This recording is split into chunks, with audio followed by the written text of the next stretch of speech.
Coincidint amb el centenari de la mort d'Àngel Guimerà, el 2024 es va estrenar He al Pop, una obra de Lluís Anton Baulenes dirigida per Marc Vilavella. Un muntatge que ens vol apropar a la figura d'Àngel Guimerà, apropar-la al públic actual i alhora reivindicar la seva vigència.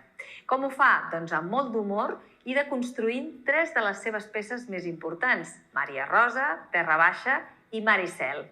Després d'una extensa gira pels Ateneus catalans, ara arriba a la sala Versus Glòries. Aparteu-se, lluny de la Terra Baixa. He mort el llop.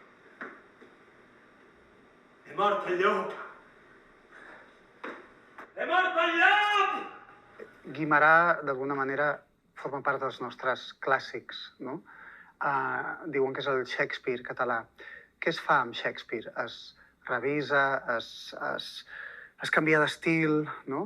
Ve a ser una mica com, en termes de música, com els estàndards de jazz, no?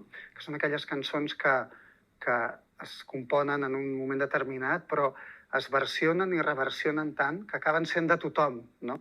Això ens ha portat a una atmosfera i a una estètica, també ens ha convidat una estètica de cinema policíac, de thriller, no? Amb tocs de comèdia. Manelic, ja te'n tornes a anar? Ai, no em controlis. Però què fas? On aniràs? No hi ha pas gaires opcions. Vivim a la Terra Alta. A la Terra Mitjana no hi ha res. Quan torno a la Terra Baixa una estona, esvergir-me. La seva proposta dramatúrgica és fer una deconstrucció de les tres grans obres de Guimerà, les més popularment reconegudes, el Terra Baixa, Mar i Cel i Maria Rosa.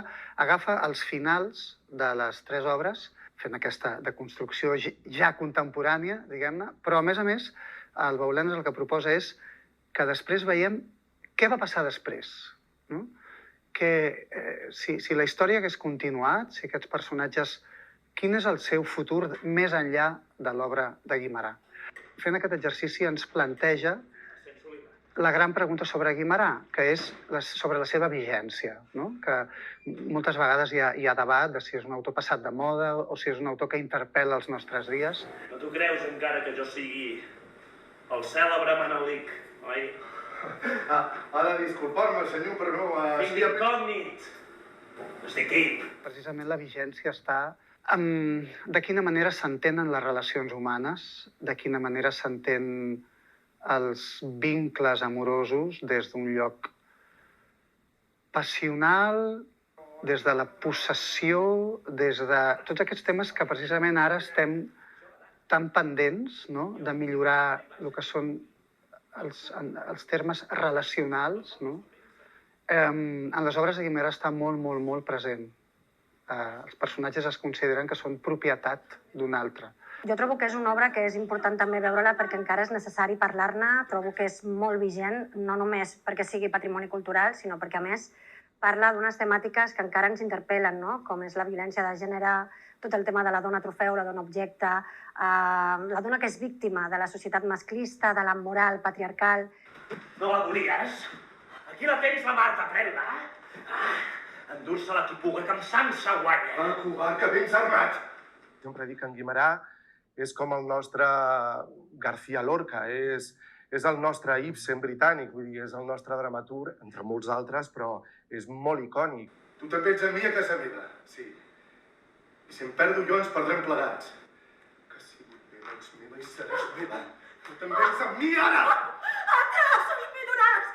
Viva Nòvia! Manelic detingut, Terra Baixa s'ha acabat.